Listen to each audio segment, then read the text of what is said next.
ఈ interest expenses అంటే నామమాత్రపు ఖాతా అంటే నామినల్ అకౌంట్ అనుకుంటావు. ఓకేనా? నువ్వు ఇక్కడ ఏం చేస్తావంటే ఈ రెండిట్లలో నువ్వు ఇన్వాల్వ్ అవుతావు. ఓకేనా?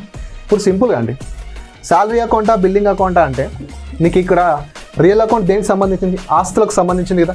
రియల్ అకౌంట్ ఆల్వేస్ అసెట్స్కి సంబంధించినటువంటి వస్తుంది. ఇప్పుడు నీకు పెళ్లి చూపు వచ్చినాయి అనుకో, నీకు ఆస్తి ఎంత ఉందా అంటే ఏమని చెప్తావు? నువ్వు జీతం చెప్తావా? నాకు ఇంత భూమి ఉందని చెప్తావా?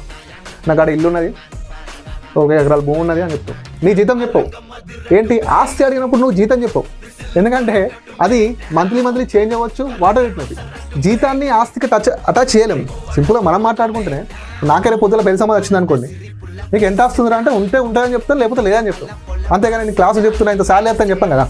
అది అంటే ఆస్తికి సంబంధించినప్పుడు ఇక్కడ శాలరీ అకౌంట్ అంటే బిల్డింగ్ అకౌంటే is the right answer, not salary account.